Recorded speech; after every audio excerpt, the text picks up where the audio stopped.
On today's show, we'll discuss how to fly with one free human companion and one pet companion for a full year, or how to fly with a free human companion for 2 years, or if that's not enough for you, how to get 350,000 points and elite status for 25 years. Frequent Miler on the Air starts now. Today's main event, 5 cool points and miles opportunities expiring soon. On today's show, we have sort of a grab bag of really cool opportunities that you need to jump on. Most of them before the end of this year is when you need to attend to it, but some of it you need to jump on much quicker than that. Yeah, and you really have to strike while the iron is hot on things like this. And these are some of the kind of fun things. So I'm excited to talk about these. We'll get further into those later in the show and what you need to do to take advantage of them. But for now, don't forget that if you want to jump ahead to that or you want to come back to something later on, don't forget you can always find the timestamps in the show notes. So just expand the description box there. And wherever you're watching or listening, don't forget to give this a thumbs up, a like, leave us some stars, a review, leave your comments and your thoughts about what we're talking about. We love to hear from you. With that out of the way, let's drag out this week's giant mailbag. All right. This week's giant mail comes from Prince. Prince actually wrote this in quite a while ago, but I finally have an opportunity to share it. Prince wrote, I wanted to share some insights on the Mesa card based on my experience. As an aside, the Mesa card is a card that lets you earn points when paying mortgage.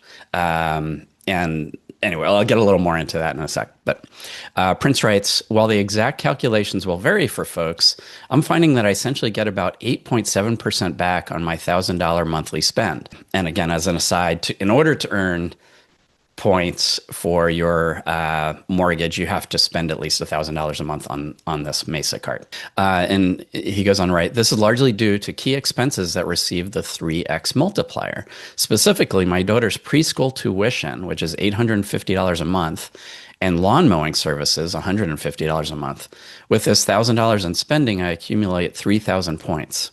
Additionally, I earn around 3,700 points from my mortgage using the 1.3 cents per point RRV, reasonable redemption value. This works out to roughly 8.7% back on spending that would typically yield about 3.1% with a card like the Blue Business Plus. As an aside, I'm a recent entrant into the points and miles game and have learned a ton from watching your videos. Since February, my player 2 and I have signed up for a whopping 18 cards combined. And keep in mind that this email is kind of old, so he's probably signed up for more since then. We recently booked our first amazing, mostly points-based 10-day vacation to Maui for 5 people, needing 2 rooms per night. I also figured out the most economical way to fly first class on Hawaiian by buying economy flights and using Hawaiian miles to upgrade. That is terrific. Well done to you, Prince, first of all. I mean, to get involved in February and be that far along in just a few months, that's pretty wild. And great points on the Mesa card. I think if you have a mortgage and you have at least some expenses that fit into the 3x multiplier, it's kind of a no-brainer card, isn't it? It really is. And the more I think about it, the more I think it's actually worth considering, even if you don't have a mortgage. So here's some reminders about the Mesa card. It has no annual fee. You get 3x on home decor, home improvement. So that's things like, Lowe's and Home Depot. General contractors. So that's a wide net. Cable and streaming services, home insurance, property taxes, maintenance, telecom, utilities, and daycare. So a huge number of things are in 3X. And it's all centered around things that they expect homeowners are going to be paying a lot for. You also get 2X on groceries, gas, and EV charging. And it also has like perks. So for a fee-free card, it has perks like they just introduced 1 year of free Instacart Plus. It has $120 of statement credits each year, $30 per quarter for Lowe's purchases, which remember, you're getting 3X, and then you get $30 off your Lowe's purchases each quarter. $65 statement credit for your Costco membership. And then there's several other miscellaneous rebates like that. And it earns transferable points. So you have things like you can transfer to Air Canada, to Air India, where you could get some really cheap United short distance flights, SAS, Euro bonus, and others. Also, you could transfer to Accor, where with a 3-to-2 ratio, but because of how valuable Accor points are, that's like getting 1.5 cents per roughly per Mesa point. So it's a pretty compelling fee-free card, even if you don't earn the 1,000 points, or if even if you don't earn up to 100,000 points a year on your mortgage. Yeah, no, it absolutely is. Especially, if you do own a home, I think it's particularly valuable because, most people that are going to spend a lot on home decor and home improvement probably own a home of some sort. And but if you do, I mean, you probably do spend in those categories pretty regularly. And I know tons of people are spending a lot of money on daycare. So you're right. I mean, I think it really is a very interesting card. I think another point that you kind of made indirectly is that those 3X categories are not common 3X categories. They're not things that you're going to find on any other card on the market for the most part. Utilities is the Absolutely true. one exception, or maybe telecom, but like nobody bonuses daycare and property taxes and home Right. insurance. I mean, those Right. are things that you'll only get on this card. The general contractors, raises an eyebrow, but I don't know very many general contractors that take a credit card without charging you more for it. Now, it might still be worth it, though. I mean, if they charge a 3% fee to take your card and you're kind of buying points at 1 cent per point, it may be worth it to you, depending on how you're going to use the points. So you got to consider that too. But yeah, interesting. I think it's a good point that really is a good card. The problem, I think, is that it usually doesn't have an introductory bonus, right? That's right, and unfortunately, as we're recording this, there was a 50,000 point bonus that ended just recently. So yeah, if you're looking for a welcome offer, I'd wait around a bit to see if a deal like that comes back. But for now, I'm just thinking that in terms of people who are looking for I know a lot of people who just want no fee cards. And Yeah. as Nick said, if you own a home, you probably have a lot of these expenses that'll earn 3x. So, and even just getting free things like Costco membership and stuff. Right. I mean, it could be worth it Right. just for that. So anyway, That's true. I mean, $30 per quarter at Lowe's, even if you don't find anything you want at Lowe's sells a wide variety of plastic things on a rack somewhere that might, fit your needs better. So, so you could probably find a way to use that even if you didn't have a home. You're right. right. All right. So that's that. Let's talk about a 100K Vacay challenge update, the final update for the 100K Vacay challenge. It's now in the books. It's over and done with. So who won? Yep. So the judges, we calculated all the points for each contestant, and it was really, really close. But Stephen won by a hair over Nick. You may remember that, unfortunately, Tim had to drop out very early due to a family emergency. But Stephen won the judges' vote, and then we opened up a poll for our audience to give to get the audience winner, and Stephen won that too, quite handily. So, congratulations to Stephen. He hasn't won a challenge till now, and so I know that he's really excited to have won one. He threw down the gauntlet when he first wrote like a post about the 100K vacay, saying he was in it to win it this time, and really thought he could do it, and he did. So great, congratulations to him. I also want to mention Tim. Even though he couldn't do his full trip that he had planned, he wrote out a day by day what had been planned.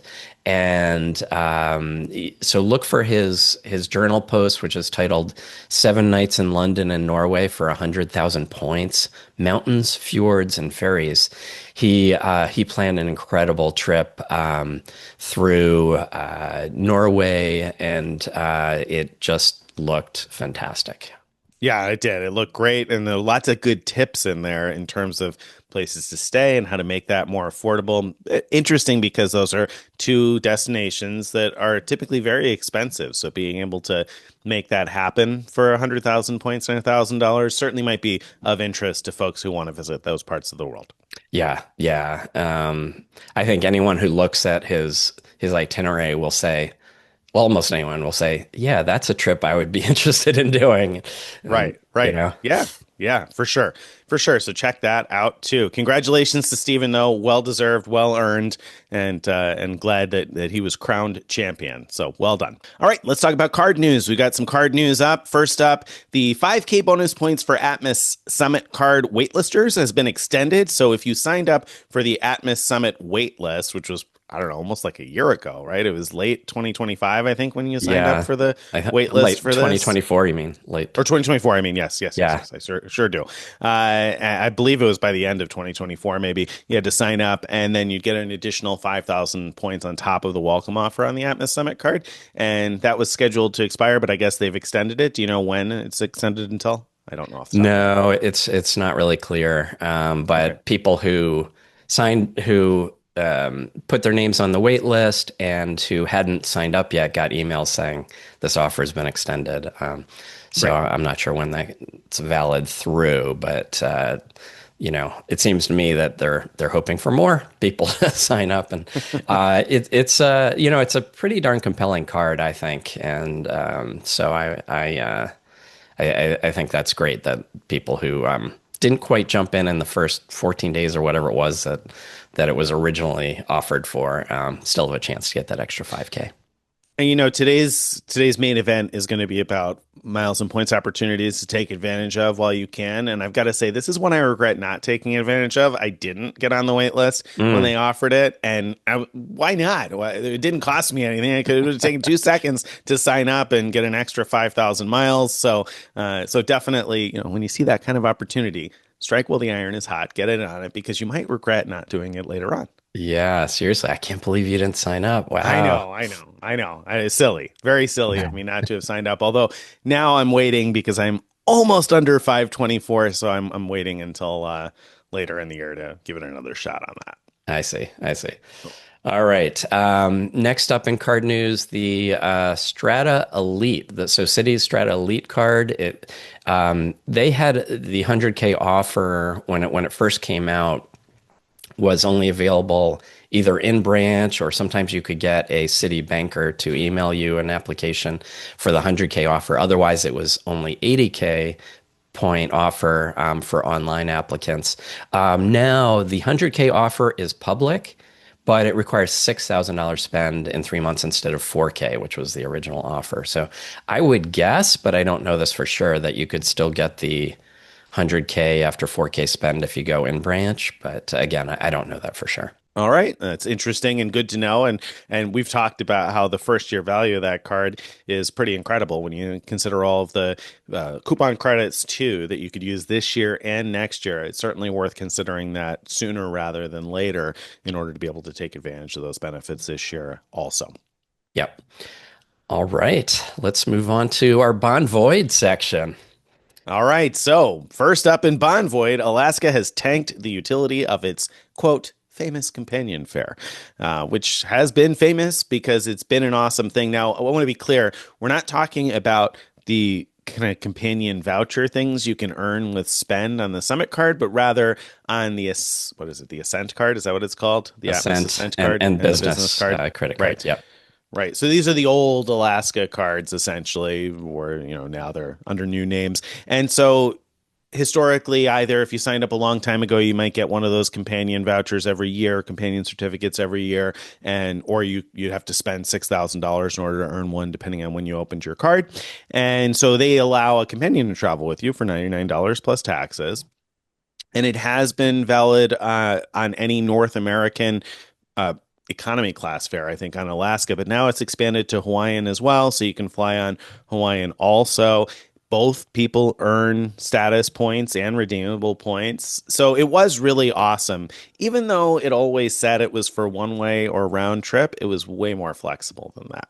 Yeah. So to be clear, it's still pretty awesome. In fact, I mean, the fact that you could fly to Hawaii from mainland and add a companion for $99 plus taxes is still really awesome. But what's not awesome is that there were all kinds of great tricks you could do with multi-city routings with these tickets before, and now they've limited it to just round trip or one way. It has to be just that, And that's pretty common with actually the fact that they allow one way is uncommon, but the requiring round trip is really common with companion fares, with these companion certificates that are issued by different credit card issuers. So that's sort of just matching the industry in a way, but that's a real bummer for those who are taking advantage of many unique things you could do before. But the other part of this it hurts some people even more, which is that they no longer allow you to use your wallet funds to be applied to the companion fare at all. You must pay the entire cost of both tickets with your Alaska credit card to make this work. And so, for those who have canceled Alaska flights and earned, a lot of Alaska funds, wallet funds. That kind of stinks that you can't use those funds on these. So I don't understand. I understand why they would enforce the round trip requirement, but why they would not let you use your funds, your wallet funds do this doesn't make sense to me. Well, I think the reason why is because they want to make sure you keep the Alaska card open in order to be able to use it, that you don't just close your Alaska card and then use the companion certificate. I think that's the reason why. And obviously they want the spend going on the Alaska card. However, the bummer of it is exactly what Greg said, but also like, let's just say you legitimately made a companion fare booking and you paid for it with your Alaska card, and then plans changed and you had to cancel. Well, now you can't you got a credit with Alaska, but you can't use it to rebook on a different, trip. And that to me is the part that I think really stinks, that somebody who just was trying to use this quote unquote the right way, right? Not somebody who's trying to stretch and expand the rules a little bit to take advantage of other ways to get Alaska wallet funds, but just rather somebody who was using it the way it was intended gets hurt by this change. So that stinks. It does. It does. But that's not all that Alaska is in our Bonvoyed section for. No, they've made some changes to the award chart for Alaska and Hawaiian flights. Yeah. What really gets me here is that they've made these changes with no notice. So just one day, people woke up and what happened was the award charts for flying Alaska and Hawaiian themselves, as opposed to partners, had changed. And what they did is they kind of merged them into a really a simplified structure that's just based on distance, like their other award charts already were. So it makes sense, I think, what they did. The reason I put them in the Bonvoyed section is for doing that without any notice. That's very un-Alaska. Like normally they give us some notice for things like that.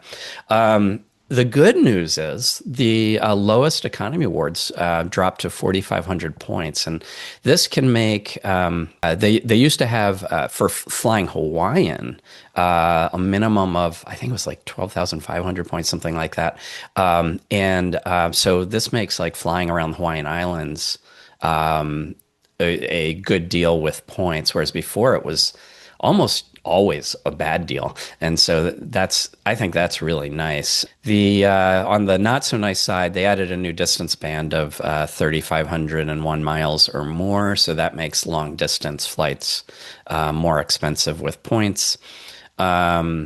They also they removed rows that were specific to flying to and from Hawaii, Mexico, Central America, and the Caribbean. So that's where there may have been particular sweet spots or bad deals from those sections, but now it's all just distance based. So they simplified it. Yeah, I think the worst part is just like you said, no notice, because that's not a precedent I want Alaska to be setting. I don't want them to make no notice changes to their other award charts. So that's the part that concerns me the most. I don't want them to feel comfortable doing that. So hopefully we won't do any more of that, Alaska, and just made a little simplification here and got that out of our system. All right.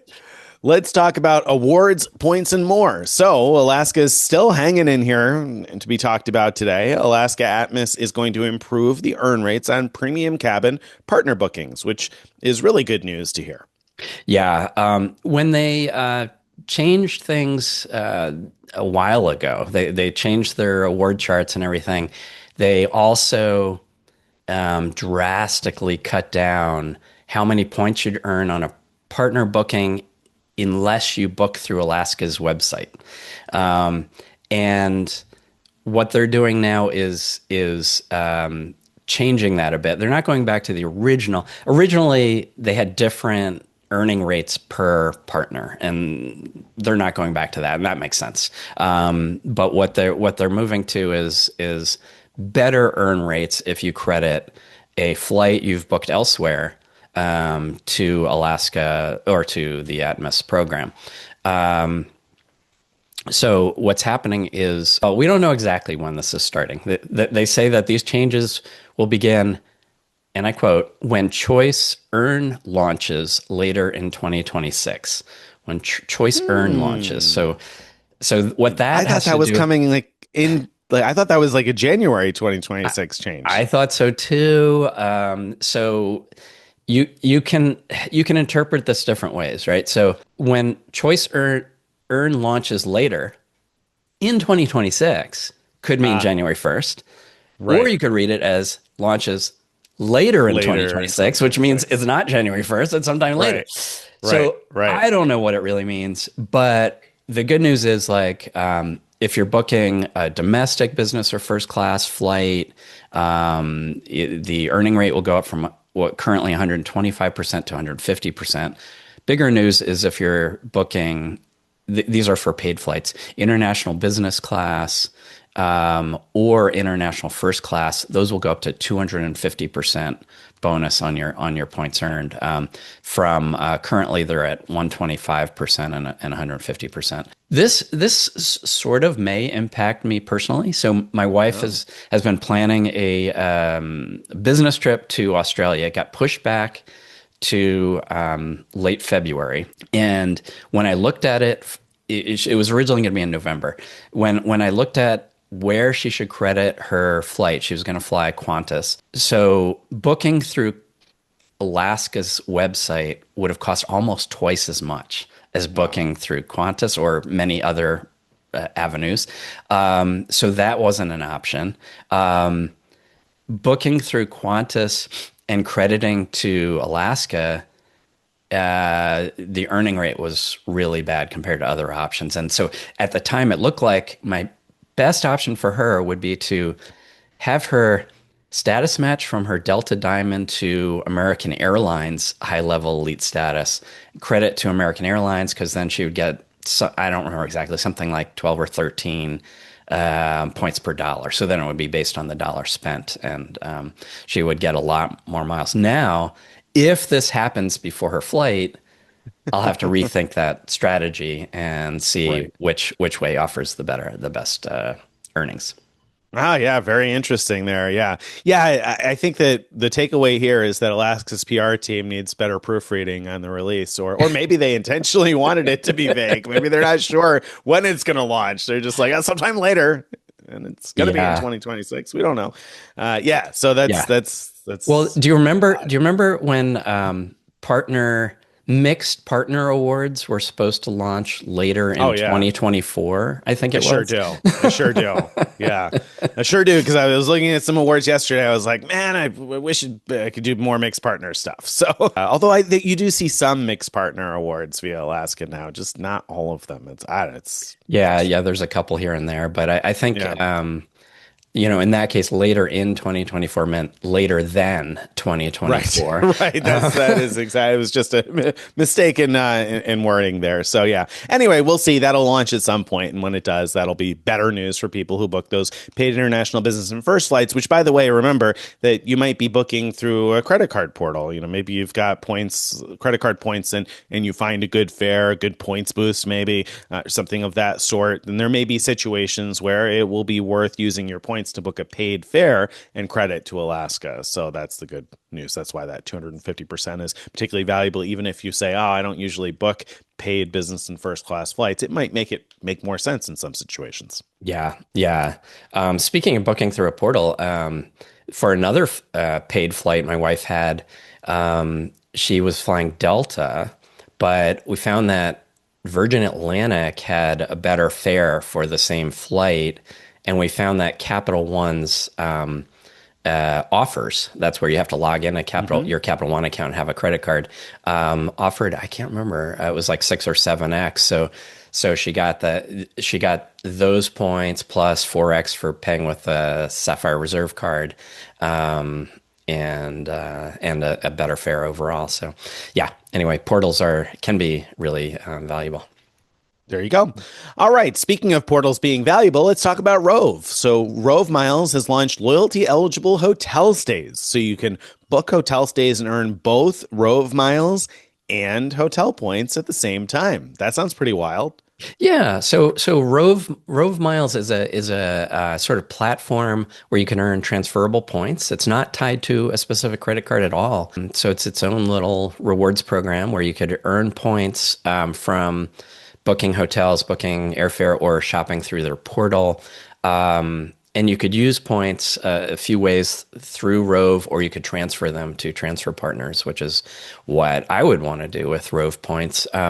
And so now, so one downside of booking hotels through through third-party booking sites like Rove is usually you don't qualify for the hotel's own rewards program. Like if you're booking a Marriott stay, usually won't earn Bonvoyed points. You won't maybe get any elite benefits for your stay when you book through these like third-party portal things.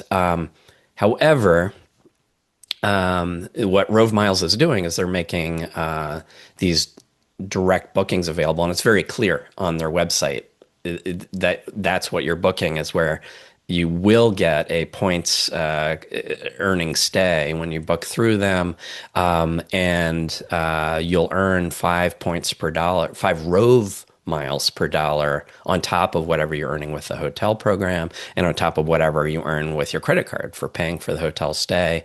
And through October 31st, they're doubling that 5x to 10x, so you're in 10 points per dollar. So this is all very similar. Bilt has been coming out with a similar thing where you could book direct and earn hotel points, but Bilt, I think, earns 2 points per dollar for those bookings. So Rove is more than doubling that. And so what do you think? That seems like a pretty good deal. I mean, it seems like a great deal. I was disappointed this launched a couple of days later than when I needed it because I was booking a Marriott property over the weekend where I would have loved to have earned an additional 5 or 10 points per dollar on my paid booking and also earned my Marriott points and everything. So, yeah, I think this is a really good opportunity, especially with the 10x through October 31st, earning 10x transferable miles and earning your hotel points. I mean, that's fantastic. If you have paid stays to book, then I think it certainly makes sense, especially because you're booking direct rates. So probably in most cases they're going to be flexible where you could cancel later on if plans change. So totally worth it. The comparison to Bilt is it's an obvious comparison, really. However, the difference, of course, is that Rove's transfer partners aren't as strong as Bilt's. Sure. On the flip side, they're strong enough that I would take 10 of those over 2 Bilt points. So you'll have to take a look and make your own decisions. But I think that this is really good news, and I think we're going to see more of this. Bilt obviously was, I think, sort of leading the way in this new distribution channel method of booking things, the NDC platform, booking things sort of direct with hotels and offering the chance to earn transferable miles. But Rove is making it obvious they won't be the only ones doing this, and hopefully that will add some pressure on entities like Capital One, for instance, and all of the other major credit card portals to offer ways to do this too. So, because obviously it's possible, I'm guessing that they're just earning less commission than the traditional travel agencies were, and that makes sense if they could tap directly into the booking engines and earn something that's good enough for them to be able to offer the rewards, and the hotel's happy with it. I think everybody can be a winner here. So hopefully we'll see more of this. But in the meantime, I think it's certainly worth signing up for Rove. And I think if you sign up right now, still you get 500 free miles for signing up. So you might as well check out our post about Rove Miles. Yeah. Or if you don't want to check out the post, go to frequentmiler.com/go/Rove Miles to get your 500 free miles just for signing up. A couple of downsides booking through them. Right now, they don't have member rates for all the hotel chains yet. I think they have Hyatt Okay. in there, but I don't think they have it for others necessarily. Also, another issue is that you won't see all possible rates available. So, for example, last night I looked up a Hilton stay, and the only rate it offered me was the non-refundable rate, and I didn't want that. So that's unfortunate. So there are some downsides. You are going to want to still, compare prices through other avenues. Also, keep in mind sometimes you can get really great deals through shopping portals where you click through to the hotel itself. So that's different from booking through like Expedia or whatever. This is where you go to like the Rakuten portal, for example, or the Capital One shopping portal, and you click through to Hilton. Capital One shopping in particular sometimes offers as much as 30% back at Hilton. Yeah. And Rakuten, you'll see deals sometimes IHG for as much as like 12x, things like that. And so those can be better deals. Plus, you could use any rate that shows up on that hotel site. You don't have to, be limited to what Rove Miles would give you. Yeah, although rates like AAA rates may or may not earn rewards, so there's times when that won't work. But then you're probably not going to be able to book the AAA rate through Rove either. So whether or not that matters will be situational. But Capital One Shopping is worth a second shout out probably because they brought back a lot of popular gift card redemption options this week. So it's been really varying in terms of what they offer, and it had become sort of a desert for a while, but they brought back a bunch of good ones, and they launched Marriott recently. So now you can redeem Capital One shopping rewards for a Marriott gift card. And this week I've seen things added like Lowe's and REI and Dick's Sporting Goods and Macy's. And there's a ton of different options there that weren't there before. So it's worth taking a look if you've earned Capital One shopping rewards and you got kind of like discouraged by the fact that there were so few redemption options for a while. They seem to have opened the floodgates this week, and whether that lasts or not remains to be seen. Yep. All right. Next up, United MilePlay offers. So United periodically has these targeted offers that sort of gamify earning bonus points, and all you do is you click, you put in your member number, and it tells you what offer, if any, you have. I wanted to talk about it here because we had a particularly good one that a reader reported, but in my case, like my offer was book and take a trip in a premium seat one time and earn 5,000 bonus miles. So that's pretty good. My wife has to take a trip two times, but in any cabin to earn 4,500 bonus miles. What about you, Nick? Did you get any? Yeah, mine was to book a trip two times and get 11,000 bonus miles. Ooh. So more than double what Greg's player two got. And by the way, sometimes they vary in terms of how much you have to spend. I know mine had to be $225 each. I don't know what yours were, but it's worth looking at that because that does matter. But neither of those are as good as what a reader reported. Yeah, a reader reported that she got book and take a trip in a premium seat two times to earn 27,000 miles. Wow.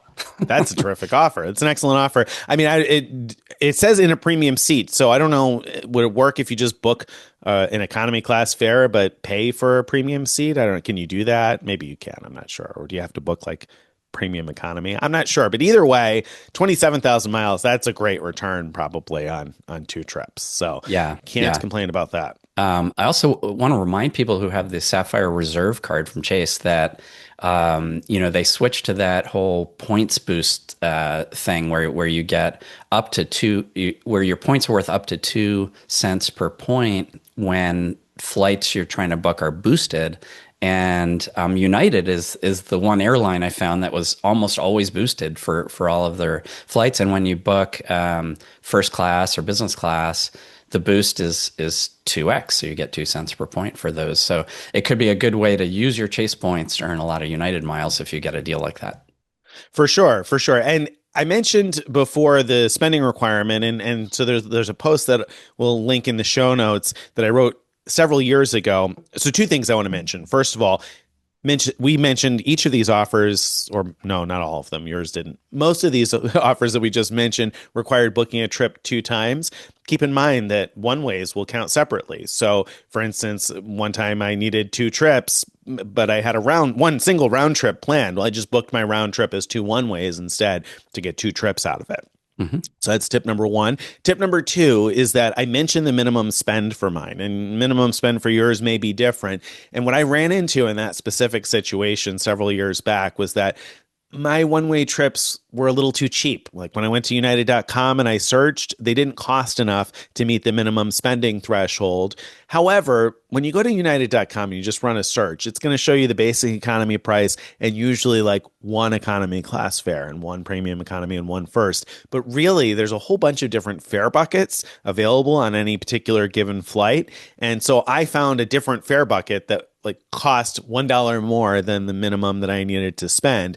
And so it was the same economy class flight and I overpaid for it by, I don't know, $20 or something like that versus what I could have paid for it. However, I earned 20 something thousand miles. So it was worth the additional $20 each way or whatever it was. So check out that post for how to use the advanced tools and how to use ITA Matrix to find other fare buckets, because you can see there's lots of other fare buckets for sale to find what it is you're looking for.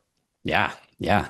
Great tip. All right. Rakuten is up next here. Rakuten has extended its best ever 5,000 membership rewards points referral bonus. So both sides get 5,000 points. You refer someone to sign up for Rakuten, they get 5,000 or $50, and you get 5,000 or $50 after they spend, I don't know, a little bit in the first few months. Not even that much you have to spend. I can't remember off the top of my head. Do you remember how much you have to spend in order to earn the bonus? It's not much. $50 maybe I through think, the portal. yeah, and then you get your 50 back. That's what I thought. So it's something of that sort. But it's a great deal because, of course, Rakuten, you can choose to earn cash back and earn that as $50, or you can earn Amex membership rewards points. That's why we say 5,000 points or $50. I earn membership rewards points, so I get 5,000 points in that kind of a situation, which is a good deal because I find those to be worth more than $50. And of course, we recently reported that a reader on Reddit noticed that it looks like maybe Bilt will become an option for crediting your Rakuten rewards to Bilt instead of Amex, if you prefer that. We don't know more about that. That's just somebody got a screenshot and then posted it on Reddit. I think it was probably not meant to go out yet. Who knows whether it's actually going to happen or when, but if it does, that could make this even more valuable. So, yeah. I mean, especially with holiday shopping, you want to hop on this, right? Yeah, yeah. And don't forget, this is for both sides. So if you refer other people, you also get 5,000 membership rewards points or $50. And so if you're, player 2 or player 3 or player 4 in your household, or you have friends, relatives that are going to be doing shopping, why not tell them about this opportunity and share your referral code with them? Because it's a great deal for them, and then of course a great deal for you too. So this was great when it was only $30. It was greater when it was $40, and now it's $50. So Rakuten keeps ratcheting it up. The Bilt thing, it was not. It seems very likely that it's happening because it wasn't that someone doctored a screenshot, because what they did is the person on Reddit posted a link to like a help page that showed this, and other people were able to follow that link and see that Bilt was an option until they took that down. And so, like Doctor of Credit has a screenshot that they took of that screen. So it wasn't doctored. It seems like it's really happening. The reason we find that really exciting is because Bilt has some really interesting transfer partners. They are I think the only program that transfers one-to-one to Alaska's Atmos program. They're the only one that transfers one-to-one to Japan Airlines, which Nick has written a lot about how valuable that program can be. They transfer one-to-one to Hyatt, which competes directly with Chase Ultimate Rewards. So a lot of good stuff there if or when that happens. So I'm excited about that possibility.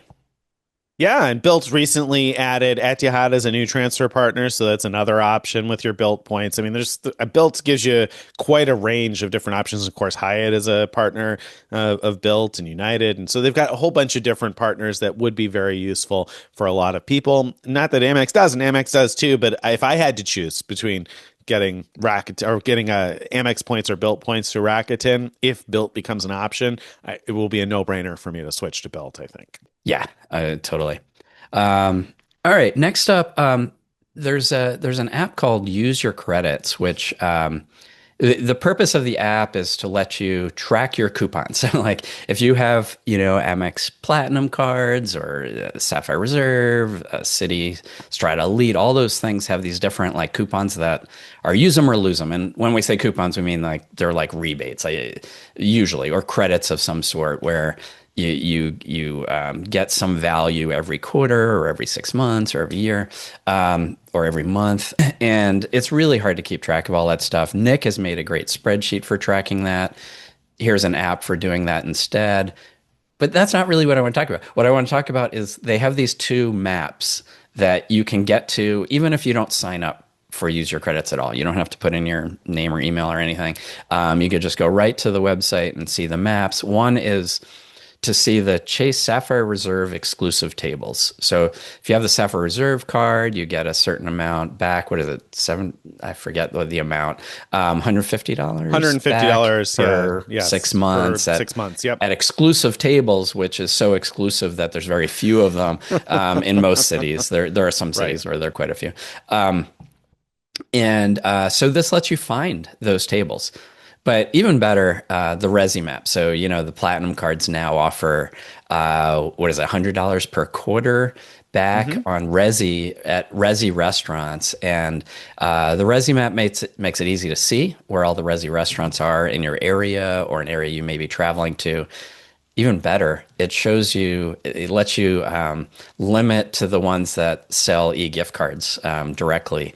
And so, let's say you live somewhere where there are no Resi restaurants, but you're going to be traveling in the future to a place. Maybe you want to buy their gift cards in advance and then use them when you get there. Yes, absolutely. That's a great tip.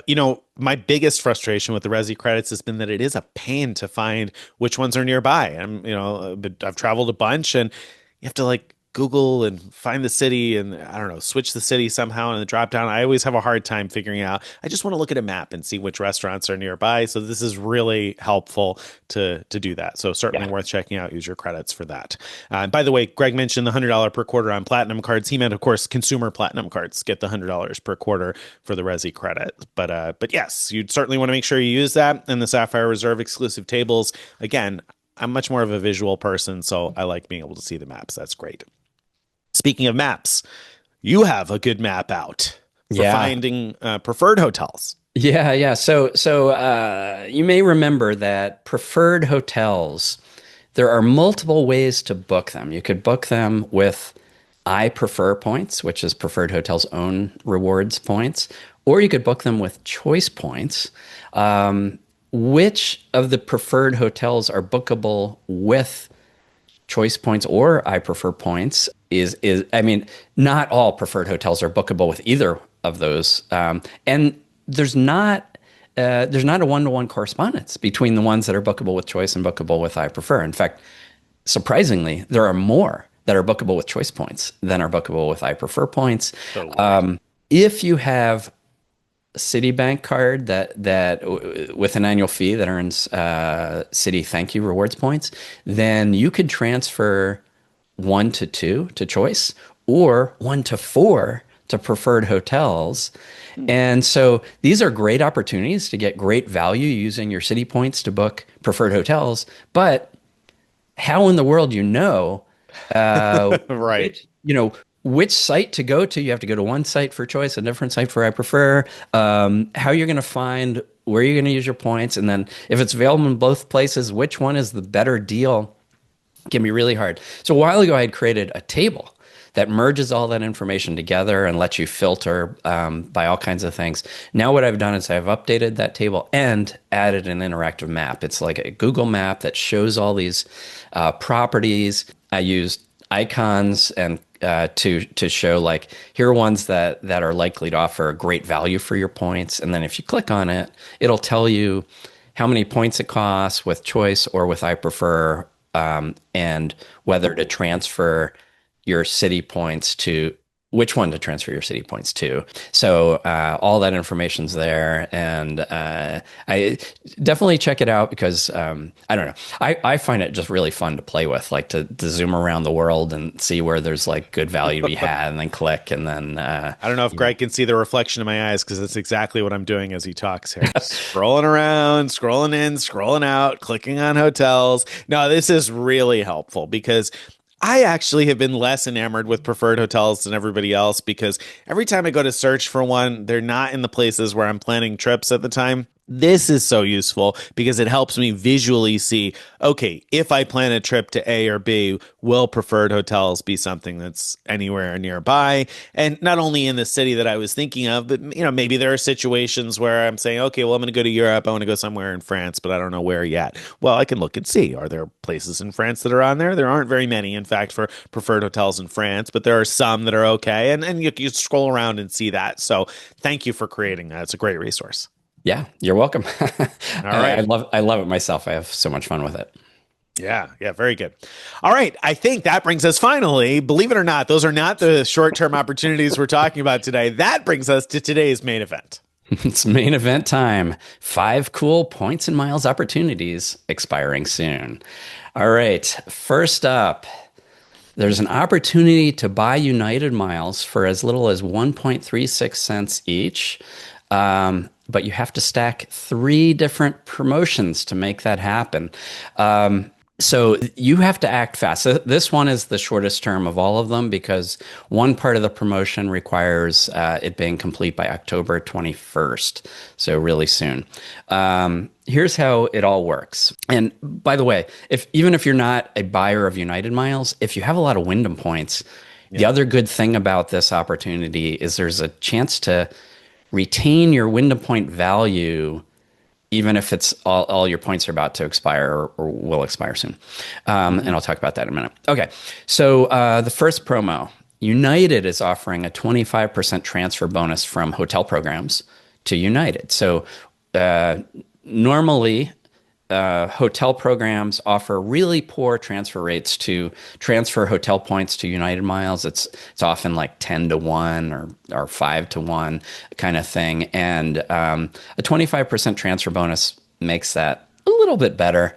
By itself, I would still say don't even worry about it. But this is an important piece to the overall story. So, and this is where, this is one you have to register, and it's available through October 31st. You also need to know those bonus miles, those 25% bonus miles won't happen till later.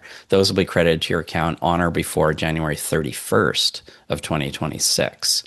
Sort of like Atmos is later in 2026. 2026. All right, so that's the first promo. The next one, clearly intended to capitalize on that, is Wyndham is offering 100% transfer bonus from Wyndham to United. And that's instant. So meaning as soon as you get your points from Wyndham into United, those points are doubled. Standard transfers from Wyndham to United are 5 to 1, but with this deal alone, it brings it to 5 to 2. But when you combine with that 25% transfer bonus that United is offering, the whole thing becomes a 2 to 1. So your 2 Wyndham points become 1 United mile by stacking these opportunities together. This is where if you have a bunch of like Wyndham points that are going to expire, because Wyndham points have a hard expiry of like 4 years, that there's nothing much you could do about that. This is an opportunity to kind of retain the value. So our reasonable redemption value for Wyndham points is 0.7.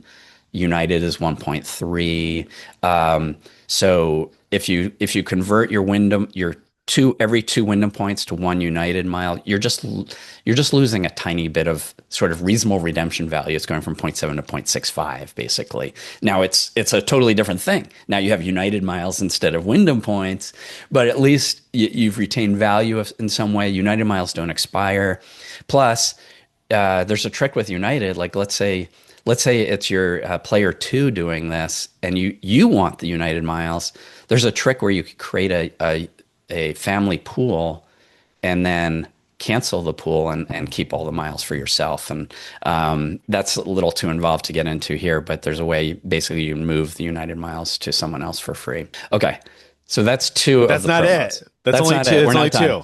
We're not done. Okay. But we're done. If all you wanted to do was convert your Wyndham points to United miles, then we're done.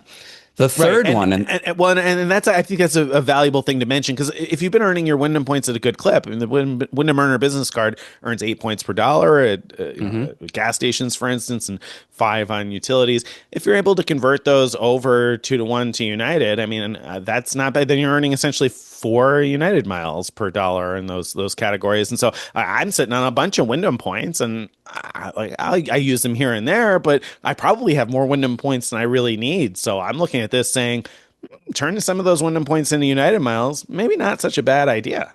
Yeah. And do this. I had my wife transfer as many as she could.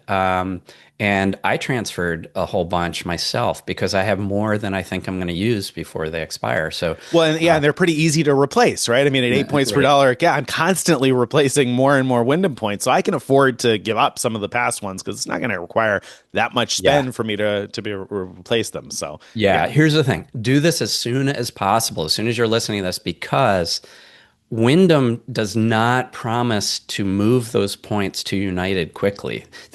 The website, when you go to move them, it says it'll take like 6 to 8 weeks. Now, that's not true in practice, but if it was, they would land after October 31st, after that United promo is done, and you wouldn't get that 25% bonus. So do it quickly. So far, transfers have only been taking 2 to 4 days, that kind of range. But that's definitely don't wait till the end of the month. Right. But I think if you do it by I would guess by the 22nd or so, 23rd, you'd probably be safe. I'd start to get nervous after that. But anyway, so and then, all right, the final piece of the puzzle, if you're interested in buying United miles cheaply, there's an opportunity right now through October 21st. So that's the nearest deadline of all of these, to buy Wyndham points for as low as 0.68 cents each. So Wyndham's offering either a 90% or an 80% bonus when you buy points right now. And so that comes to 0.68 or 0.72 cents each. With the deals we described above, you can convert those Wyndham points to United miles at a 2-to-1 ratio. So that ends up with you're buying United miles for either 1.36 or 1.44 cents each. And so that's great. I mean, I wouldn't do that without a plan for United miles, but I don't think United has ever had a sale that was that low or that I can remember for their points. Right. And we sometimes see other Star Alliance carriers offer points in that range, like Avianca Life Miles sometimes sells their points in that range. And every now and then Air Canada Aeroplan does. And so whether or not you want to buy United miles at that price when you do have opportunities to buy Star Alliance miles in other ways, I don't know. But I certainly could see situations where you might say, oh, I'm 20,000 miles short of this really valuable award. Maybe it's worth buying some Wyndham points to do this. So I think that's worth a look if you're close to a valuable award and you just need some more United miles. Yeah, but do remember that 25% bonus piece of it isn't going to come till later. Right. Well, that's true. So if you have a short-term need, that wouldn't help you in that regard. Good point. Anyway, really interesting triple stack available right now. So we don't often get those triple stacks. Yeah, that's cool. All right, Southwest is our next short-term. Well, I don't even know if this is necessarily. Yeah, this one's not short-term at all. Yeah, this is just a cool opportunity. Then this is a cool opportunity that, as far as we know, is going to stick around for the foreseeable future. You can still get 2 free checked bags. So you could still get free checked bags, and this was a tip that was offered up by Max Miles Points on Instagram, right? Yeah, yeah. So I came across this video and I was like, "Wow, that's a cool trick." As you know, Southwest, who had long promised to keep free check bags for everyone, has moved away from that, and so now you need either Elite status or a Southwest credit card to get a free check bag. However, if you book through Getaways by Southwest, which is their like vacation package site, you get two free check bags per person, free changes and flexible cancellations just by booking through that platform. I did a couple of price comparisons where I just looked at what if I was booking, this was like real world examples where I was looking at real trips.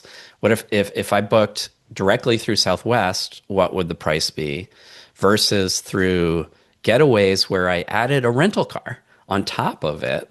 And I found that the combination through Getaways with the rental car to be significantly cheaper in the couple examples I looked at than booking just the flights directly through Southwest. And of course, that doesn't even factor in the fact that the people I'd be booking for don't have a Southwest credit card or Elite status, so they would have to pay for check bags. They have a kid that they would be checking bags, so it becomes a good deal. But this is all not without a catch. Yeah, there's a few catches. First of all, you do have to book round trips. So if you're somebody who likes booking one ways, that won't work for you. But perhaps more important for a lot of people is that you can't use Rapid Rewards points on Southwest Getaways bookings. So if you got a whole bunch of points, not going to do you any good here. You also cannot use the companion pass. So if you book a Southwest Getaways package for just yourself, you can't add a companion on that, which is one of the rare situations where you can't add a companion, right? I mean, most bookings through Southwest, you can add your companion if you're a companion pass holder. This is an exception to that. So that's probably news for a lot of people, but you can't do that. And also, the points that you earn on Getaways bookings are not companion pass qualifying. So if you're booking through Southwest Getaways, you're not going to progress at all towards the Southwest Companion Pass. Now, that might not matter to you. I mean, if you don't have a Southwest credit card and you're not chasing a Companion Pass, you don't have a Companion Pass, well, then by all means, the Getaways bookings probably make a lot of sense for you, particularly if you find what Greg did and that you're able to find cheaper prices. And even if you do have a Companion Pass, depending on the difference in price, maybe it's worth booking through Southwest Getaways, but it's not necessarily a no-brainer. And I think those drawbacks are things that would not be obvious to most people. That's right. So it's worth knowing those things. All right. Okay.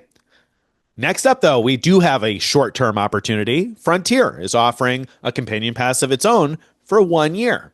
Sort of. So what they're doing is they're offering a way to get platinum status for 1 year, a fast track to platinum status, and Frontier Platinum status includes a free companion on all your flights. So here's the deal. The Frontier Platinum status fast track is where you pay $99 to enter the fast track. You don't get status right away.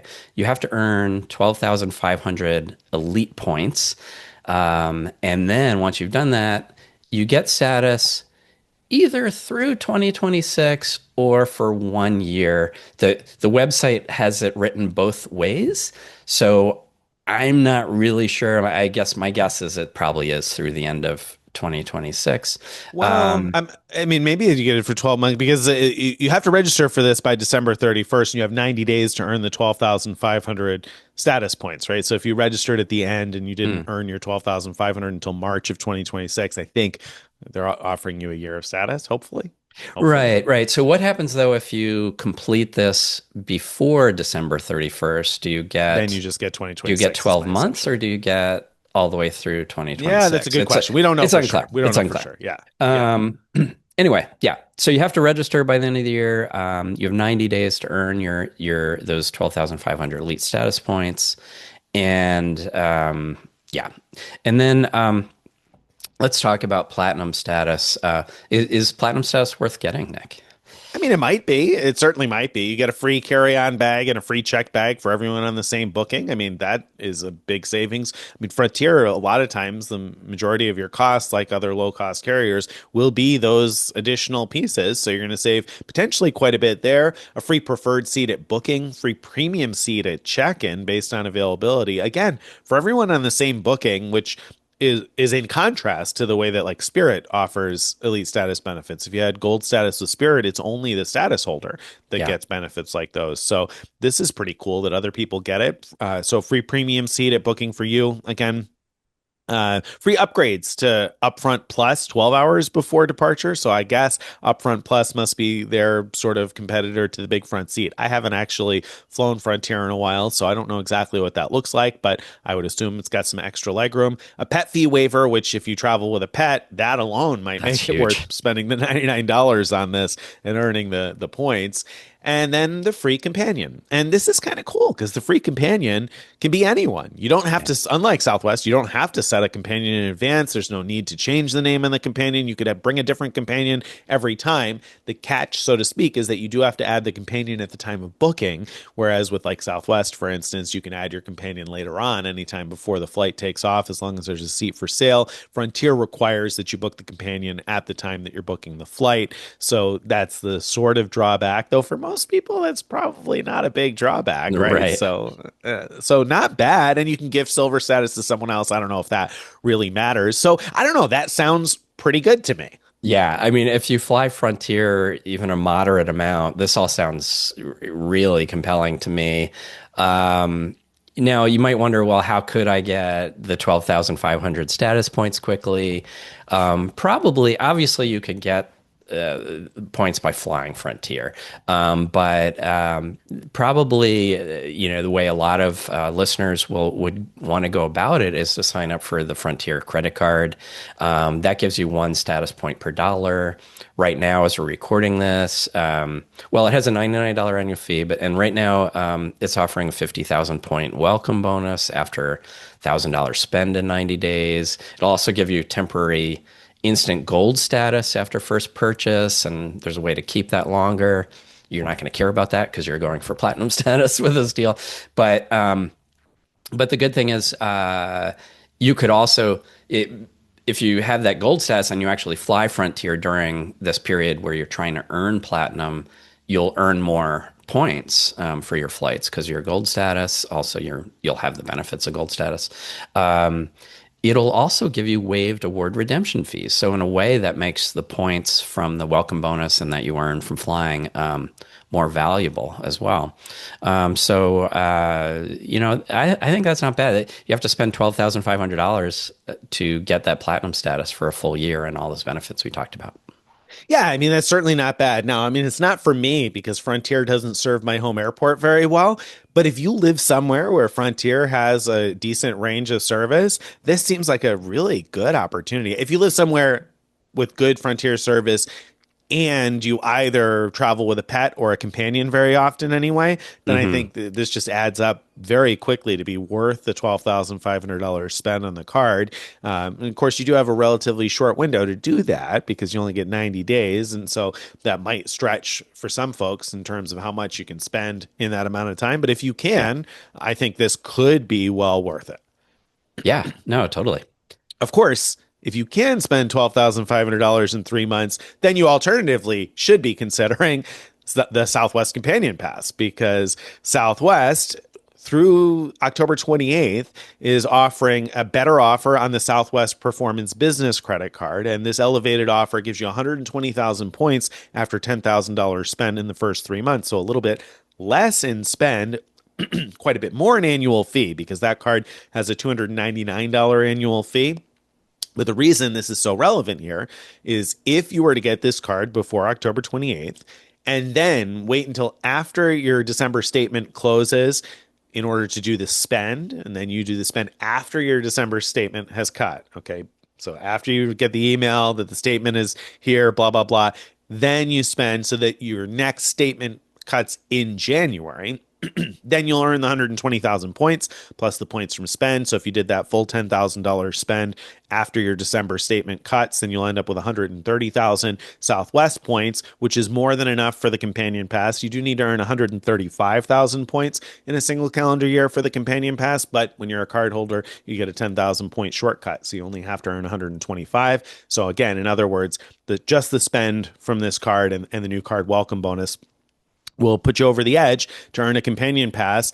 And again, if you do that, you time that out, so it's after the December statement cuts and you earn all the points in January, you'll end up with a companion pass that's valid for 2 years, all of 2026 and all of 2027. For a while, I'd been nervous about whether that would be the case or whether Southwest would change the requirements for the companion pass, but at this point, it's late enough in the game. I don't think we're likely to see a change in companion pass requirements for next year, so I would feel comfortable, and I have actually recommended this to friends that have opened the card in order to be able to do this. So I think that's a really valuable opportunity potentially because you get 2 years of companion pass. It functions differently with Southwest than it does with Frontier, but they have a much wider network, so it may be more valuable for a lot of people. And then, of course, the card comes with some benefits in terms of seating and boarding and all the rest of that would be useful for you. All right, very good. That's an awesome opportunity. So before we get to the last one, so what we've covered now is a 1 year companion passish thing with Frontier, where you get both a human companion and a pet companion for free for a year, or you could do Southwest for 2 years, but only with a human companion. Your pet you're going to have to pay for. But so is that the longest period of time we're going to talk about status type things? Not yet. We're not done. So if you thought 2 years sounded like a lot, how does 25 years sound? Sounds pretty good to me. Yeah, well, we talked a lot over the summer about JetBlue's 25 for 25 promotion, which is still running through the end of December. And it's worth mentioning there's no registration for this. You just have to do it. And so the gist of the promo for people who were not with us yet over the summer, didn't hear about this somehow, is that if you fly to 25 JetBlue destinations, 25 different airports served by JetBlue by the end of this year, by December 31st, and from the time the promo launched, which I think was around June 27th-ish. You'd have to check our post for the exact date on that. So 25 destinations, and you'll get a total of 350,000 points and JetBlue Mosaic 1 status for 25 years. And, of course, that relies on JetBlue lasting for the next 25 years, but probably it'll last for at least 2, maybe more. So you could end up with status for several years. So we talked a lot about that over the summer and how I was doing that with my family. And we've heard data points from readers who have completed the 25. I haven't actually completed the 25 yet. We did 20 in the month of August, and so now I have a few more yet coming up here. But we've heard from readers who have hit 25 destinations, and their partner booked awards have counted. Etihad booked JetBlue flights, and I assume Qatar Airways booked JetBlue flights, have counted towards the 25, and now we have an even better path potentially, because Capital One launched transfer partnership with Japan Airlines. Remember, Bilt also transfers to Japan Airlines. And Japan Airlines Mileage Bank has some interesting sweet spots. One of them is its multi-city tool. And that could really come in handy for JetBlue's 25 for 25. So I wrote a post this week about how you can kind of sort of gamify this to hit a whole bunch of airports in a short amount of time. I gave some examples where you could hit, I can't remember if it was 4 or 5 over the course of a few days with 23,000 Japan Airlines miles, which would be less than 24,000 Capital One miles transferred over to Japan Airlines Mileage Bank, or 23,000 Bilt points, and you could knock out a bunch of them. And in fact, I showed how to nest trips. So with 38,000, you could hit 7 of them over the course of a week and have a couple of extra days where you could probably hit a few more airports if you wanted to and get close to halfway done over the course of a week. And in fact, we heard a data point from a reader in our Frequent Miler Insiders Facebook group later the same day that I posted about it, who did book a trip to hit 5 airports airports, starting in Houston, so not even on the East Coast, for 23,000 points. So it's very doable. It's a little challenging. The search tool is a pain. It took me a long time, so you have to be ready to fight the fight in terms of figuring out what the search tool will allow and what it won't and how it works, because it's not totally intuitive. But if you're willing to put in a little bit of effort, this could be, I think, the cheapest way to hit 25 for 25, because you're just going to pay the airport taxes and a really good rate. I mean, I showed 5,000 or 6,000 Capital One points per airport, and on a lot of JetBlue flights, I'm seeing like 7 seats available through Japan Airlines Mileage Bank. Not every flight, but a lot of flights. Yeah. So worth taking a look if you're interested in this. That's such a cool find. Definitely, even if you're not interested in doing the JetBlue thing, take a look at Nick's post about it, because it's just a cool read at like how to really push your points and miles to the max. And so I find that kind of stuff really fun. I do want to point out, though, that the reason so right now, Capital One, as we're recording this, Capital One miles transfer almost 1-to-1 to Japan Airlines, but only because of a 30% transfer bonus that's going on. And that transfer bonus ends October 22nd. So if you're interested in doing this and you're interested in sourcing your Japan Airlines miles from Capital One miles, make sure to do that by October 22nd, or maybe October 21st. I'm not sure exactly when it ends. Right. Somewhere in there. So yeah, that's a really good point. The other thing that I want to mention on this is, even again, if you're not interested in 25 for 25, Greg said it's still worth looking at. I think because even if you just had one trip you wanted to take with JetBlue miles, it might be worth getting 2 trips out of the deal if you just play with the multi-city tool a little bit. For the same number of points you might otherwise use on a single round trip on JetBlue, you might be able to sneak a second trip essentially within your trip with a little bit of creativity. And if I understand right, the sort of the trick here is that Japan Airlines has these award distance bands, like, so that they charge more as you go up into higher bands, but they add up when you do like multi-city type of itinerary. They're just adding up the distance overall to come up with which band this whole booking comes into. And so if you think about, like, some bands are quite wide as far as how many total miles you could go. So if you're going to go, I'm just going to make things up. Like, let's say a band is like from between 5,000 and 8,000 miles of distance flown. If you could fit in very close to 8,000 miles of distance flown by adding more flights into this itinerary, you're getting a lot more value for the same price, same point price. Yeah, that's totally it. And because of the way the multi-city tool works, you can get stops in multiple places. So, and that's where people who really want to get into the weeds might nest a couple of different trips in order to get some quick back and forths, but also stop in some places you want to stop. Because, you can stop in multiple cities. So you're really getting multiple separate trips. But because of the way the distance bands work, like Greg said, you could get quite a bit of flying for a really reasonable number of miles. So it's worth taking a look at it. All right. Okay, and then let's see. That brings us, I think, to this week's question of the week. Am I right? It does.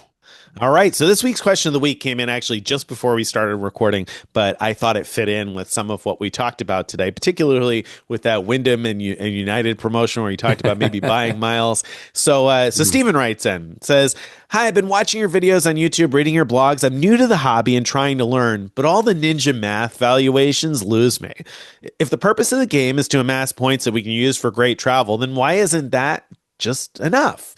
I'm genuinely asking because I'm not trying to become discouraged. You've taught me a lot, but I'm having a hard time caring about how many tenths of a cent per point and blah, blah, blah."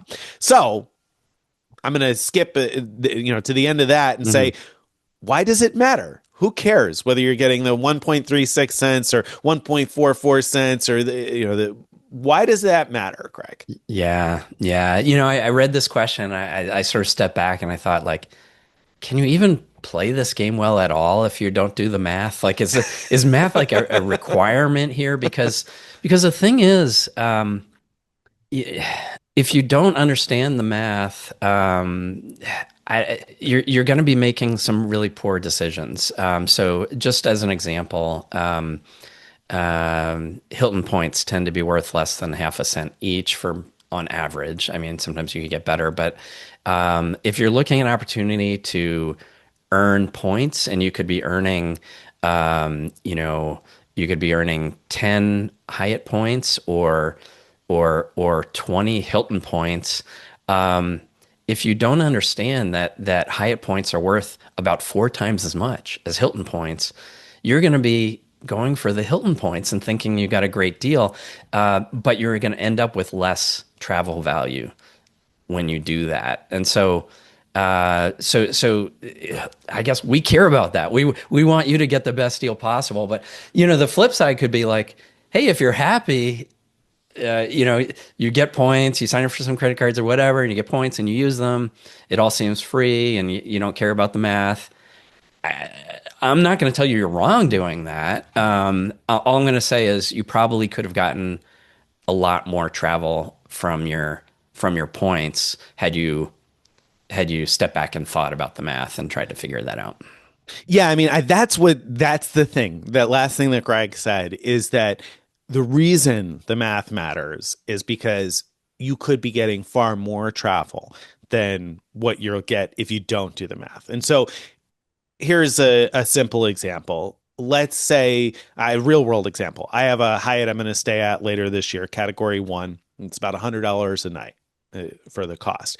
And so let's say that I think I'm going to spend $10,000 on dining over the course of the year. So I could put that $10,000 in dining spend on the World of Hyatt credit card and earn 20,000 points, right? And so my 20,000 points could get me 4 nights at that 5,000 points a night hotel, right? So I can get 4 free nights and say, all right, great, I got 4 free nights. That's awesome.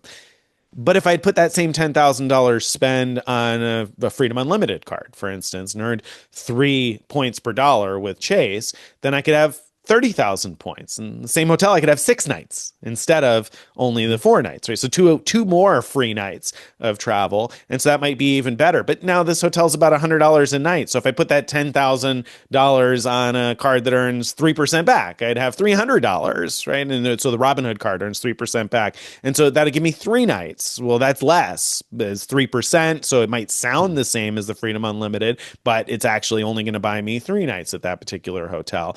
And if I put that $10,000 spend on an Amex Gold card instead, because I say, oh, well, that's 4 points per dollar. I mean, I have 40,000 points. But if I book through Amex, I'm only going to get like, I don't know, what is it, 0.6 of a cent per point or 0.8 of a cent per point. So then I'd get $320 maybe in value out of that, which is only going to get me 3 nights versus the 6 that I said I could have gotten with a Freedom Unlimited. And that Freedom Unlimited example requires then moving the points to a Sapphire Preferred or Sapphire Reserve. It gets a little more complicated, but the point is you can get far more travel potentially for the same amount of spend. And now I know there are people out there that are saying, well, yeah, but if you put that 10,000 on your World of Hyatt card, you'd be 2/3 of the way to earning a free night certificate on that card, and you'd earn some elite night credits. And so there's more complexities that come into the math, right? And yeah, okay, you might not care a ton about all of that, but at a base level, you should probably care about getting 6 free nights instead of 4 free nights. And so, that's probably where you should start and saying, okay, well,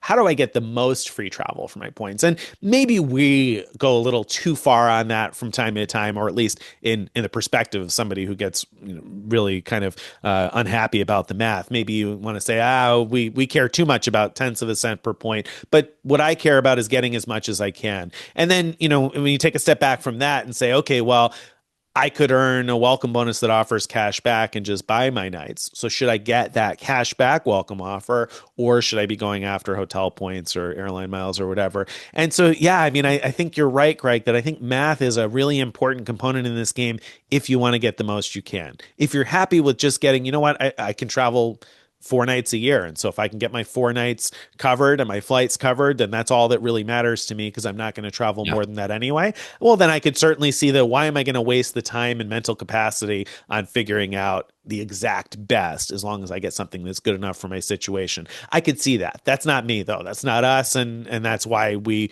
tend to look into how can I eke out every 0.1 of a cent per point in value and figure out what the most value is, so we can get more free travel, so to speak. Unfortunately for Steven, our answer included a lot of math. A lot of math. So. I knew I was doing it. But I figured that's what you asked for it, Steven. You asked for it. I tried to keep it to a minimum in my answer, but but I know you did. Even You I did had a good little job. bit of math in mind. You did. You did. Yeah. But it matters. I mean, it matters. It matters. Math matters. It does. It matters. I can't even Who would've imagine what known? our show would be without math. I mean, we Without wouldn't math, be able to, right? wouldn't be What able would you do? to evaluate opportunities. I mean, like literally, like how would we know which opportunity is worth pursuing without math? I don't think we could. You gotta run the numbers, Stephen. Gotta run sorry, the numbers. Sorry, came to the wrong place if you hate math, but hopefully we can help you love it over time. All right. Well, if you've enjoyed today's episode and you'd like to get more of this stuff in your email inbox each day or each week, or you just want to do some more math with us, you can go to frequentmiler.com/subscribe to join our email list. Follow us on all the various social media. Join our Frequent Miler Insiders Facebook group where you can ask and answer questions about this stuff all the time. And wherever you're watching or listening, again, don't forget to give us a like or a thumbs up. If you've got a question that you'd like to be considered for a future question of the week or a piece of feedback that you'd like to be considered for the Giant Mailbag, you can send that too. Send it to mailbag@frequentmiler.com. Bye, everybody.